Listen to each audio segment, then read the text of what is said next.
جس طرح کفر اکٹھا ہو جاتا ہے ایک ملت بن کے، اسی طرح رسول اللہ صلی اللہ تعالیٰ علیہ وسلم نے مسلمانوں کو، ایمان والوں کو بھی کیا مثال دے کے کہا ہے کہ المسلمون کالجسد الواحد فی توادعہم وتراحمہم وتعاطفہم، اپنے ایک دوسرے کے ساتھ تراحم میں، ایک دوسرے کے ساتھ محبت میں، توادو میں، ایک دوسرے کے ساتھ الفت میں، یہ ایک صف پہ کھڑے ہونے والا اسلام ہے۔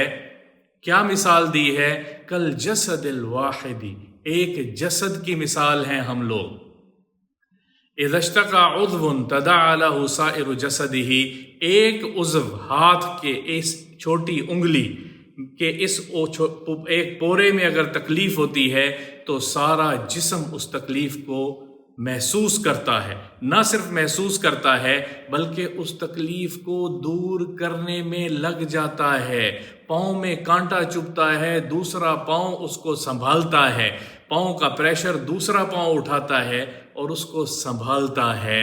کسی جسم کے حصے پر تکلیف ہو، ایمان والے اکٹھے کھڑے ہوئے ہیں، چاہے وہ انفرادی طور پر ہو، چاہے وہ ملک کی سطح پر ہو۔ ہم مضبوط طاقت ہیں، دنیا میں بہت زیادہ ممالک ہیں اسلام کا نام بھرنے والے، اللہ کا نام لینے والے، کثیر التعداد ہیں، لیکن اکٹھے نہیں ہو رہے۔ ہمیں اکٹھے ہونا ہے۔ کفر ملت واحدہ، میں ان دو حدیثوں کو آپ کو ذرا وضاحت کے ساتھ سمجھانا چاہتا ہوں۔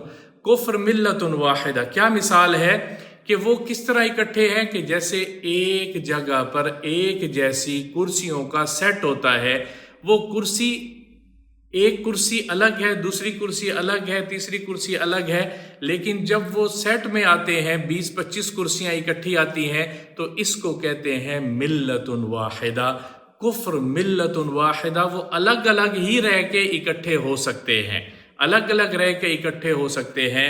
ایمان والوں کے لیے مثال اور دی ہے رسول اللہ صلی اللہ تعالی علیہ وسلم نے۔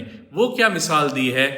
جسد الواحد کل جسد الواحد، ہم الگ الگ جسم نہیں ہیں، ہم ایک جسم ہیں۔ کوئی ہاتھ ہے تو کوئی پاؤں ہے، کوئی بازو ہے تو کوئی آنکھیں ہیں، کوئی آنکھیں ہیں تو کوئی دماغ ہے، کوئی دماغ ہے تو کوئی دل ہے۔ کل جسد الواحد، کل جسد الواحد، اس وحدت کلمہ پہ ہمیں آنا ہے۔ جتنا جلدی آ جائیں گے اتنا ہم دنیا کو دکھا پائیں گے، اتنا دنیا ہمارے سامنے، ہمیں اس طرح ظالمانہ طریقے سے ہم پر حملہ آور نہیں ہوں گے۔ الگ الگ ہیں، کبھی اس کو مار، کبھی اس ملک کو مار، کبھی اس، اور کوئی وجہ نہیں ہے۔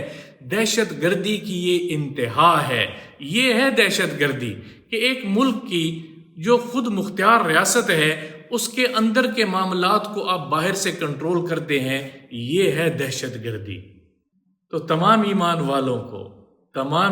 والوں کو یہ پیغام ہے کہ ہم سب اکٹھے ہو جائیں، ہم سب اکٹھے ہو کے ایک جسد بن جائیں۔ ایک اور حدیث آپ کو سناتا ہوں۔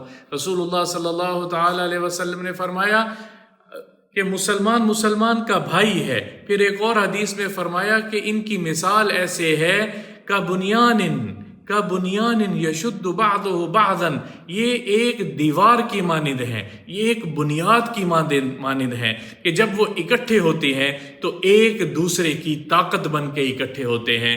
جب وہ ایک دیوار میں اینٹیں آ کے جڑتی ہیں، ایک دیوار میں پتھر آ کے جوڑے جاتے ہیں تو پھر وہ مضبوط قلعہ بنتا ہے، وہ مضبوط آہنی دیوار بنتی ہے جس کو باطل توڑ نہیں سکتا، باطل توڑ نہیں سکتا۔ ہم تمام مسلمانوں کو، ہم تمام ایمان والوں کو ایک صف میں کھڑے ہونا ہے، ایک وقت میں کھڑے ہونا ہے، کیونکہ آگے جو مراحل نظر آ رہے ہیں، آگے بہت بڑے، اللہ کے نبی نے فرمایا ہے، فرمان ہے، فتن آنے ہیں، فتنوں کا دور شروع ہو رہا ہے اور یوں نظر آ رہا ہے کہ اب وہ زیادہ دور نہیں ہے. پھر آگے امام مہدی کا ظہور ہونا ہے، عیسیٰ علیہ السلام کا نزول ہونا ہے، اور پھر کس طرح سے پوری ایک تاریخ رسول اللہ صلی اللہ تعالی علیہ وسلم نے جو ہونا ہے اس کی نشاندہی کر چکے ہیں. خراسان سے لشکروں نے اٹھنا ہے، کفر کے ساتھ لڑائی ہونی ہے، فتح ایمان والوں کو ہوگی. یہ ہمارا خطہ اس وقت جنگ کی لپیٹ میں آیا ہوا ہے اور اس کو بڑھاوا دیا جا رہا ہے، اس کو بڑھایا جا رہا ہے. اسلام امن کا پیغام ہے، اس سے بڑا اور کوئی امن کا پیغام دینے والا کوئی مذہب نہیں ہے. اسلام امن کا، سلامتی کا پیغام دیتا ہے، لیکن کوئی ظلم کرے گا تو اس کا جواب اسلام دیتا ہے. اس ظلم کو روکنے کے لیے ایمان والے کھڑے ہوتے ہیں. اس ظلم کو روکنے کے لیے ایمان والے ممالک، اب ایک ملک کی بات نہیں ہے، اب چند ایک ریاست کے اندر چلنے والے چند افراد کی بات نہیں ہے، چند لاکھ لوگوں کی بات نہیں ہے، بلکہ اس وقت دو گروہ بننے جا رہے ہیں. ایک اسلام، مسلمانوں کا، ایمان والوں کا گروہ ہے، اور دوسرا کفار کا گروہ ہے. ان دو گروہوں کی لڑائی ہونی ہے. واللہ اعلم کہ اب یہ جنگیں اس طرف کھینچ کے جا رہی ہیں یا کہ کچھ دیر بعد ہے. غیب کا علم تو میرے اللہ کے پاس ہے، لیکن مجھے اور آپ کو، ہم سب کو اپنے طور پہ دو کام کرنے ہیں. ایک، اتحاد امت کی کوشش، اتحاد امت کے لیے دعائیں، اتحاد امت کی کوشش، اور دوسرا اللہ ہمارے ایمان کی سلامتی کے ساتھ ہمارے ملک کو، ہماری ملت کو، ہماری تمام دنیا میں جہاں جہاں مسلمان آباد ہیں، ایمان والے آباد ہیں، ان کی اللہ حفاظت فرمائے، ان کے ایمان کی حفاظت فرمائے، ان کے جان مال کی حفاظت فرمائے، اور ان کے اہل و عیال کی حفاظت کرے، اور ہم سب مسلمان ریاستوں کو ایک پیج پہ، ایک جھنڈے کے نیچے اللہ تعالیٰ مجتمع فرمائے. اور وہ کوئی رنگ اور نسل کا جھنڈا نہیں ہے، وہ ایک جھنڈا ہے جو رسول اللہ صلی اللہ تعالی علیہ وسلم نے اٹھایا تھا. اور وہ جھنڈا کیا ہے، وہ پرچم کیا ہے، وہ نعرہ کیا ہے؟ لا الہ الا اللہ محمد الرسول اللہ. ایک معبود الہ ہے، اس کے سوا کوئی معبود نہیں ہے. اور ایک آخری نبی محمد مصطفیٰ صلی اللہ تعالی علیہ وسلم اللہ کے آخری رسول ہیں. ان کے بعد کوئی نبی اور رسول نہیں آنا. اس کلمے پہ مجھے اور آپ کو ہمارا اللہ اکٹھا فرما دے، متحد فرما دے. اس کے علاوہ اور کوئی چارہ نہیں ہے، اور کوئی چارہ نہیں ہے.